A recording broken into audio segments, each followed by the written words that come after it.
Yeah.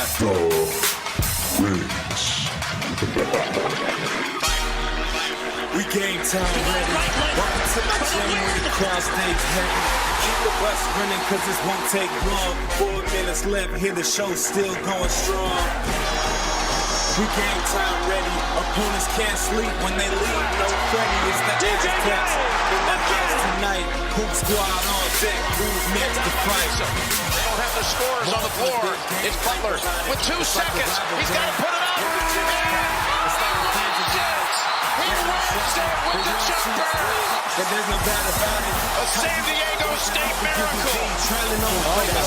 There's nothing you can do with me. And ruthlessly the crowd is telling you to get used to these L's you be taking every time you step into the V. IEJAS, cause we the best at home.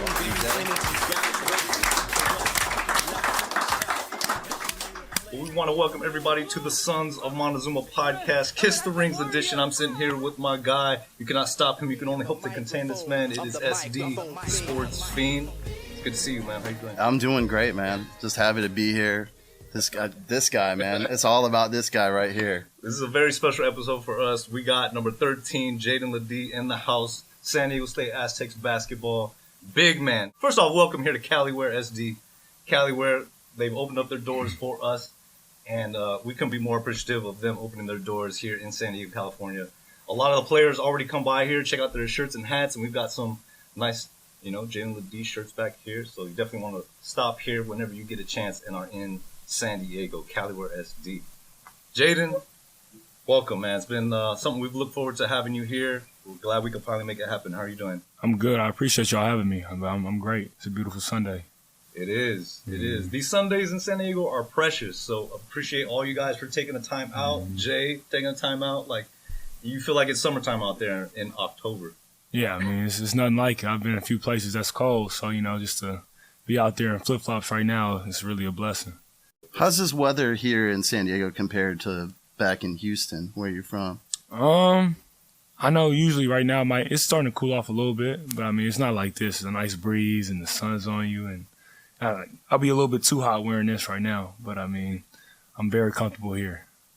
I want to dive into Houston a little bit, right? Because we were there for the Final Four, flew all the way out there. We made a crazy journey, went to Vegas, then to Houston, and we had the time of our lives. Of course, the Aztecs were in the Final Four. Nothing was going to bring us down from that experience, but the city, I loved everything about my experience in Houston. Tell us a little bit about your journey growing up, playing ball in Houston. Tell us a little bit about the vibe, the culture there, everything. So Houston it's a lot of talent there, very lot of talent. I mean, Texas is a football state by nature, but I mean, so many talented people. I mean, I grew up with like Jared Vanderbilt, De'Aaron Fox. All those guys are older than me, so they kind of led the way in Houston. So just seeing those guys coming up, just makes the basketball culture really good. And then my year, I think Quentin Grimes came out at the same time as me. So, there's a lot of talent out there. Just the biggest thing is, it's not like California where you got people that can, hone in on the talent and teach you the game. So, I was blessed to have my dad kind of teach me the game, and all those other guys were blessed to have people in their life. So, but it's a really good culture. It's a good place to be. Okay, so Houston, Texas, they had got the Texans football team. Did you grow up a Texans fan, or is it Cowboys? Or, football, like you said, football is number one out there. Cowboys fan all the way. Wow, okay. Cowboys. Who was that player? Because I know you did play football early beginning. So who was your NFL guy, or just in general football? Who did you see as that football player that you kept your eye on? When I was young, I used to wear number 10 for Vince Young. That was really my guy. Okay. And then as I got older, towards middle school, I changed to number 2 for Cam Newton. I was still playing quarterback. So, yeah, that was my guy. Okay, you decided to step away from football. Tell us about that decision and when you transitioned to basketball mostly. So it was going into my 8th grade year. I had kind of hit a growth spurt from about 6'2" to about 6'5". And I loved it. And then I didn't want to stop. My mom didn't want me to stop. She actually started crying when I stopped, when I told her I didn't want to play anymore. And but my dad played basketball, and he really loves the game. And it started getting serious for me. I got my first offer in 8th grade, so my dad was like, this might be your calling more than football. Was he secretly really happy? Obviously, your dad played at Nevada Reno, the Wolfpack. I'm sure he had to love that, though, that you were taking towards basketball so you can have that one-on-one time with you coaching you. Oh, definitely. I mean, he was going to support me either way, but, yeah, he definitely leans towards hoops more. So when you were playing football, your position was always quarterback? You didn't play like other positions? Quarterback and safety. Okay. And then when you switched over to basketball, like full time, you have guard skills, right? That you started out as a guard. Were you like point guard, shooting guard? When did you make that jump to like more of a big man? So pretty much my whole life until college, I was a guard. I mean, like I said, in middle school, even though I was 6'2", I still had kids that was taller than me on my middle school team. So it just we was a big school, and my dad played guard, so, he always thought that was very important to have those skills. And when I got to college, I mean, I really didn't truly know how big I was, per se. And then, I was a football kid, so I'm naturally rough. So, I don't mind mixing it up a little bit. So I think that kind of, people, my coaches before that was like, man, like this kid, we can put him down there, he'll be all right, So just by necessity. I think a question you were wondering, like when you're out there on the court, now that you've come into realization your size and your ability and what you could do, I mean, are there any kind of like intimidation aspects that you pull out on the court? Are you much of a trash talker? Are there certain things that you can get in a player's head? I mean, I don't talk trash like initially, I'll get going. They started out, I'll respond. I'm not gonna back down from anything. But no, I just I come in with the physicality. That's kind of especially team last year, and what we're trying to instill in the team this year is like come out, hit you in the mouth, and see how the team responds. See if they're gonna lay down or not. You don't want to be the second person to start punching. Mm-hmm. Yeah, so a good example of that was the Sweet 16 game against Alabama. I mean, number 1 overall seed. You guys come in as big underdogs, number 5 seed in the region. And then after the game, it was Namari Burnett. I don't know if you know who Namari Burnett is, a guard from Alabama. He had a quote that said, "I was kind of like amazed by the depth of some of their quads and biceps." It was kind of crazy. So I can only assume that he was talking about you. We know you're a really humble, nice guy, but do you use that presence? Do you use that physicality as sort of like a psychological advantage on your opponents? I mean, yeah, I'm a nice guy for sure off the court, but I mean, when we get on the court, it's all business. So I mean, if that's what we need to get the edge, and it is what it is. I mean, if that's what scares them a little bit, then I can't help that, Let's talk a little bit about last year's team. I know we're ready to move the page, right? We're getting ready to start the new season. But last year, was there a game or a moment that you knew this team is special and we can actually take it as far as you guys did? I think a game that we really came together, I knew we was going to start taking off, was we lost at home to New Mexico. And, it happened. It was some stuff going on internally with us. And, we kind of had a players-only meeting. And from there, we kind of just figured out everything, just from what we needed to do and where we wanted to go. And I feel like from there, we kind of just turned the page on all that and we took off. So that's when I knew, we really were in this together. That's the biggest part about that team last year. It was just, no matter who did anything, it was just all about us. Yeah, I mean, you guys were doubted, pretty much every step of the way, especially in the tournament. I mean, it was every single round. College of Charleston, right, is the favorite to upset, the 5-12 matchup to win that matchup. And then Furman upsets Virginia next round. Oh, San Diego State doesn't have a chance. Move along to Alabama. We don't have a chance. It was every single round you guys were doubted. And I think, what did that do for you guys as far as the fuel? How did that fuel you guys? I think, when stuff like that comes around, we really didn't pay too much attention about it. I think naturally the guys we had last year, Coach Acker used to say, or he said it this year, he's last year we had a team full of he wanted to say villains. That's what his word is. Guys are just naturally, ready to go. We didn't self-starters, we didn't need, somebody like Charles Barkley or somebody to be hey, these guys are going to beat those guys. Like, no, like, I'm already ready to go. Like, I see these dudes on the court. Like, I want it, you know? So. You didn't need too much bulletin board Exactly. material. Every year is a different team. You know, the makeup. Now, this new season, a lot of guys have moved on, either graduated or they moved on, right? Mm-hmm. So, I mean, this year's team, I'm curious to see when that moment is. Because you're going to come across adversity. You're going to have, you know, some point in the season, it's bound to happen. Every team has to go through that. So, like, what do you see in this year's team that makes you, I guess, encourages you towards taking another step forward or just coming together? You know, what about this team's makeup do you see that's special? Last year's team was a bunch of great guys, but like this team is like, I don't want to say the energy is really bubbly, if that's the correct word, but they're just like, you know, so enthusiastic about everything. And that's what I love about them. I mean, anything can go wrong and you just, you know, it doesn't faze them at all. You know, they just, you know, on to the next. And I think that's really important because, like you said, adversity is going to hit, you know, at any point. So, you know, if we can keep that, you know, that good attitude, you know, we can face anything. So, I mean, coming off the heels of a national championship appearance, right?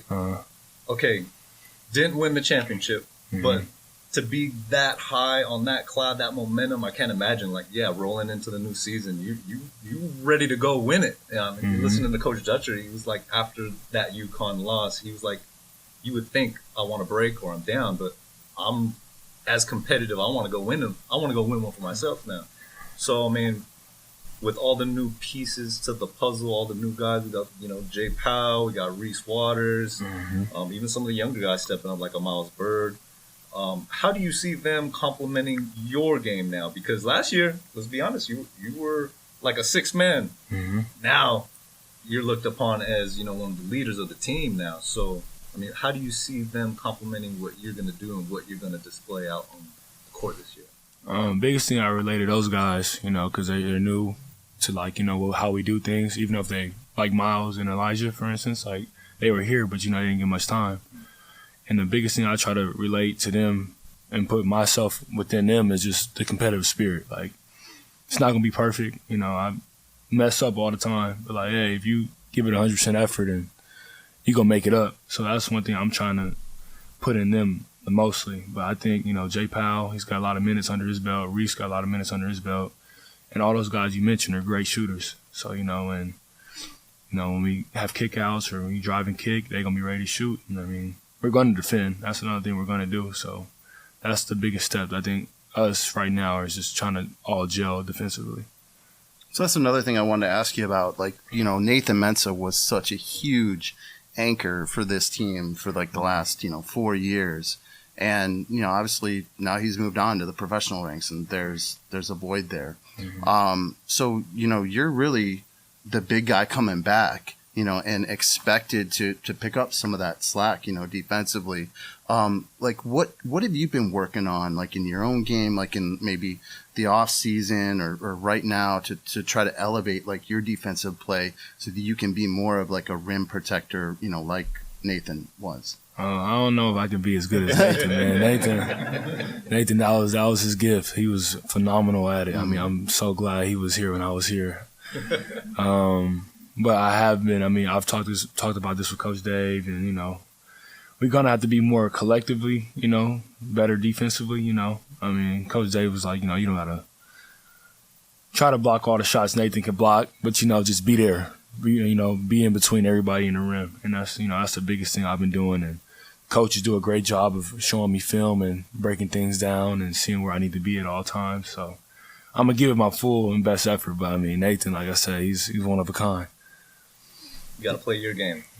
I'm excited for one to see more of your game. I mean, like I said, coming off the bench, and now it's like this is your big opportunity. I mean, making those transfers, right? Ohio State, TCU, and now making your home here at San Diego State. It's like this is a big opportunity for you. So, I mean, tell us more about your game, your influences. Who are like 3 influences on your game, either watching as a kid or studying now the tape and the pros or whoever? I mean, who do you look towards for like influences on your game? Right now, I mean, my dad's a huge Michael Jordan fan, so I mean, I guess that's just, That's my guy. as a kid hanging around my dad, that's one I always watch. He loves like the mid range and how Jordan does stuff and how he competes and how ferocious he is. And then also growing up, I guess I should have seen the hints. My dad always just showed me a lot of Carmelo. I should have known. I was a little bigger then. Yeah. And more recently, he kind of shows me like he's a point guard at heart. So he's like watch people. He likes to show me a lot of point guards, like, play the right way, get everybody involved. Like, it's not always about you. It's not always about, scoring. It's about making the winning plays. So I think that's kind of my, my morph of my basketball, how I see things. It's nice. Yeah. One of the coolest parts of doing Sons of Montezuma with what we do is we get a great chance to meet the parents, get to know the families, and really get to see where you're coming from, the guys. And of course, Lamont Butler was our first NIL signee. We're great to have you on the team. What do you think about these shirts, these designs that we have now in the online shop? I mean, is it kind of a trip to see your graphic on shirts like this nowadays? I mean, yeah, it's pretty cool. I mean, when we first came into college, you couldn't even imagine having something like this, right? Yeah. So, I mean, it's just real cool that we can have the opportunity now. And, I think they're awesome. Mm-hmm. You guys had the ring. You guys got your rings. I don't know if it was like the ceremony, but with the Mesa Foundation, which was really cool. That was like an awesome event, and you guys got your rings. I mean, man, did that hit you, or how did that hit you? And are you like, did that help you close the chapter on last year, or I mean, how did that hit you? I mean, first off, shout out to Matt Soria putting that together, man. He's the man. Yeah, it was real nice. We actually did practice before that. Leading into that, Coach Dave said exactly what you said. Like, man, let's enjoy this one last time, one last night. But I mean, after tonight, it's over with. It's this team's story, this team's book. So, but it was surreal. Nathan was there, so I'm glad I got to see him. And the coaches and everybody up put into the design did a great job. The ring is a lot of good details on there, and it's really heavy. So yeah. So we're really looking forward to this, upcoming season, especially the non-conference schedule.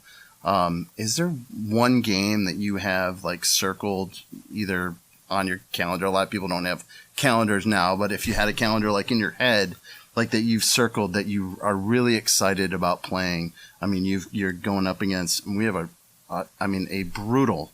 I'm very competitive. Yeah. Non-conference schedule. I'm not going to say brutal because we could win all those games. Brutal for them. There we go. There we go. But you got BYU, St. Mary's, possibly Xavier Washington, Stanford, and Gonzaga at the Kennel in Spokane. So which of those games are you looking forward to playing the most? Might sound cliche, but I think all of them. I mean, I kind of had a new perspective on, on everything. Like, it's just an opportunity to be out there every day. It's just awesome. So, I mean, but if I had to pick one, I remember Matt Bradley telling me how difficult it was at BYU when he first got here at BYU. So, I think that's going to be really fun. And then, I've heard about the Kennel. I've seen it, I've seen some Gonzaga games, but, from what everybody has told me about BYU and how the atmosphere there and how much they love their school, I mean, I think that's going to be a really fun game. I think both of them are going to be really awesome. We had the honor to have Billy White on this show. I don't know if you've met Billy. I know he's been at, Swish League, but he was on that 10-11 team with Kawhi that they were unranked, and they went into Spokane and they beat a ranked Gonzaga team in a rabid environment there, and he just lit it up for like 30 points. And so another big guy going into Gonzaga, and we're hoping that we have a similar outcome, and hope you have a similar game to Billy White.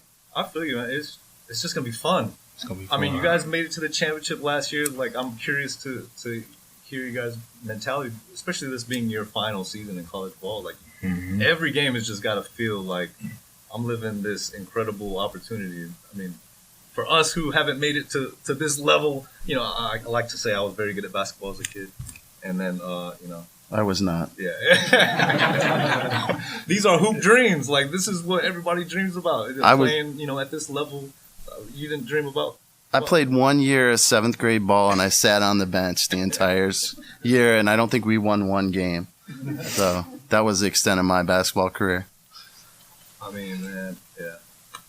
I was a middle school player, like, of the year, and then my body realized I'm Mexican and I'm not playing basketball, like, in my near future. Like, it's just not gonna happen. But, I mean, living this hoop dream.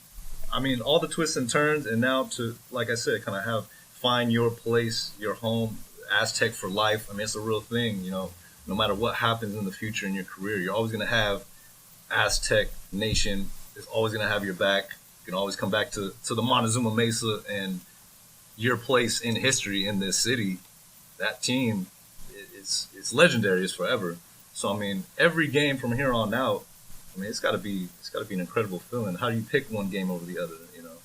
This journey. I mean, did you realistically, coming out of high school, think about that? Like, could you have saw yourself in Southern California, San Diego State, and how do you look back on that from that kid till now? Man, yeah, I mean, that kid, very naive. I mean, you coming out of high school, you think you got it all figured out, right? But I mean, I've grown up so much from that kid, and I'm glad I have. I mean, I could never imagine I'll be here, like I said, playing in the Final Four in Houston, with the great people I've met along the way and the great people here. Like, you can't really script life sometimes. So, it's awesome. I just can't wait to see what I got ahead. Okay, so hoop dreams is all one thing. Mm-hmm. So what did you study at State? I know you're probably in the process of your master's right now and all that stuff. So tell us what's going on. So I did interdisciplinary studies for my undergrad, which is marketing, communication, and journalism. And now I'm in the MBA program studying entrepreneurship. Okay. Mm-hmm. Any broadcasting type of thoughts of that in the future as far as journalism or something different? Yeah, I don't know. That was something different. It was something with how my credits kind of came over for a little bit. But I think I kind of enjoyed the business school a lot. I think, it's very interesting. It's very applicable to, real life. Yeah. Have you thought about, maybe a business that you would want to start after you're done playing basketball? Nothing comes top of my head. Not like that. I mean, so many options out there. I mean, only thing I ever thought about outside of basketball is maybe acting or something. I think that'd be fun. Okay. Yeah. I could see you as an actor. I'm a big Denzel fan, so. Okay. All right. As of lately, because I watch so much TV because I try to just stay inside. I mean, kind of been on a little rom-com kind of thing going on a little bit. Mikey would be so happy. Our co-host would be very happy with you. So I like Matthew McConaughey. I think he's real cool. I like, his movies are real good. It's from Texas. From Texas. Who else? Oh, I watched Bad Boys recently, actually last year with AG on the road. So I've become a big Bad Boys fan too as well. Okay, AG. How cool has that been to have him back? Gosh. I mean, you talk about all the guys that left, but that's AG's back on the staff. I mean, tell us a little bit about that. Oh man, that's my guy. If anybody, man, that's the best guy you'll ever meet, ever. I mean, he's a phenomenal guy. I mean, he was my other big partner coming off the bench.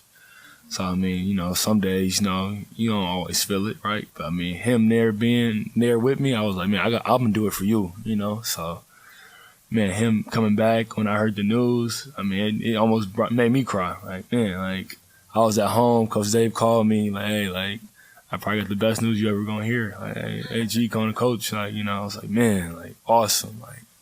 So, yeah, I'm so glad he's here. He's been helping out. They got him kind of practicing every day, so it's not yeah. So, I mean, it's kind of like he hasn't, stopped in that way. But, I mean, he, gives us so much wisdom, especially to the guys that, are still new to it. So he has, so much insight, and it's just awesome that he's here. He's a real gem. I'm sure that's a big load off of you as well, having the young guys. You can focus on what your tasks are at hand, and then, you got AG right there, pull the young fellas aside. Keep them in line. You know what I Mm-hmm. mean? That's awesome. So, one of the most memorable moments of the Final Four was Matt Bradley talking about, like, in the post-game interview after the Natty, his relationship with Coach Dutcher and, like, how much it meant to him, how it kind of transcended basketball. And you see it, like, with Reese Waters, you know, saying that, like, that was a big influence on him coming to San Diego State. So, you know, your journey's kind of similar, like, with Matt. I mean, you've had a transfer, or you've had 2 transfers, you know, and you've had several different coaches. What has that relationship with Coach Dutch meant to you? Like, if you can speak to that, you know, and tell us your thoughts on that. Yeah, I mean, Coach Dutcher is not like a coach I've ever had. I mean, he's such like an everyday guy, and he's such like a lifestyle guy, if that's the right term. Like, you know, we get so consumed with basketball, right? And it can almost take over your life if you let it, right? And that's one thing Coach Dutch keeps like in us, like, man, like at the end of the day, like, you're so much more than, you know, what we do here for 2 hours. Like, man, like, enjoy life, enjoy your family. And I think that's, you know, puts it in perspective. And then he also puts in perspective, you only got, you know, you're going to be alive way longer than you play basketball, so why not give it all you got? So when you know you got a guy that's the boss man, he not stressing about, you know, what's going on. Why you got to stress, you know? Like, just go out there and give it all you got. And, you know, he's the perfect guy. You know, he's a genius on the court. He knows, you know, all the X's and O's. And like I said, he just understands us. And I think that's why we love playing for him so much, because, you know, he's got our back no matter what. Yeah, if he's really taken off that stress for you guys too. I mean, when we got to the Final Four, I mean, well, you know, it was, you knew it was big time. You know, it didn't feel like the Mountain West Conference Tournament. Energy Stadium. And that's a lot of pressure. That's a lot of stress. And so I'm sure having a guy, you know, like Coach Dutch that really, you know, let you guys just focus on your game and not worry about, you know, all just the pressure of the moment and everything. And don't get it twisted. I mean, before Lamont Butler hit the shot, I mean, Lamont, talk about that big of a legendary shot.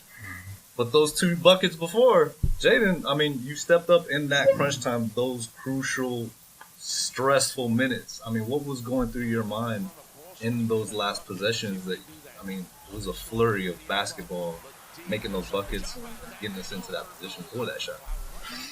I mean, trying to win first off. I mean, they was kind of on our beating us kind of all game. That was a shout out to them. They were a really good team, and yeah, we fought all the way back. And I really just didn't want it to be over yet. Really, that's all it was. I mean, I just enjoyed those guys so much, and the journey we had. I wasn't ready to be done. And those shots, I mean, like I said, once again, Coach Dutcher just believing in me. I mean, on the biggest stage in college basketball. And like you said, we've been playing the game since you were like, what, 4 or 5? Like, what's out there to change, you know? So I got one more question, you know, here. So this one is from our guests. So who do you think, or do you think we'll have like a deep bench this year? Do you think, like, how deep do you think that bench is going to be? I mean, like I said, last year we went, like 9, 10 deep? Maybe 11 or 12. I mean, it was. I mean, I think we could have gone more.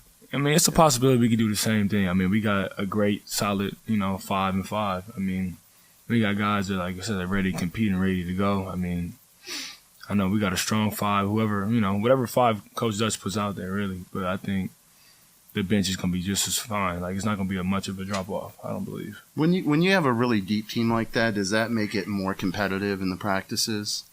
And then make it, you know, which prepares you better for games? Oh, yeah, of course. I mean, practices should be way harder than the games. I mean, by the time you get to the game, you should be like, man, this is way easier. I think, you know, iron sharpen iron. So, I mean, we got guys trying to compete every day against each other. I mean, by the time we go against somebody else, you know, it's easy. I can't even imagine, like, going up against you every day in practice, what these young guys have to deal with. And I think it was Miles Bird last year. He was talking about just like, I mean, how difficult it was as a freshman coming in with no, you know, the size that he had, and trying to battle, you know, with much bigger guys, and especially with you, I would not want to Weren't you just tangle saying, with you. Weren't you just saying you could beat Jay in an arm wrestle? That was the other podcast we did that you were saying. I think I said that. If you guys have not seen before, we do have these shirts available. Fiend is prepared. He's ready to go. Ready. No, you got it. I think we got a challenge. We have to get that outside for everybody to check that out. Jay, we appreciate you making it down here. Yeah. Of course, partnering with Sons of Montezuma. And of course, we got to thank Intrusive Sports for making this happen. CaliWearSD opening their doors. We look forward to a great season. Seeing all the new opportunities for this year for you, and we'll be cheering you on out there, man, loud and proud. Appreciate you. No, I appreciate y'all, man. All right, let's give Jay a hand clap, everybody.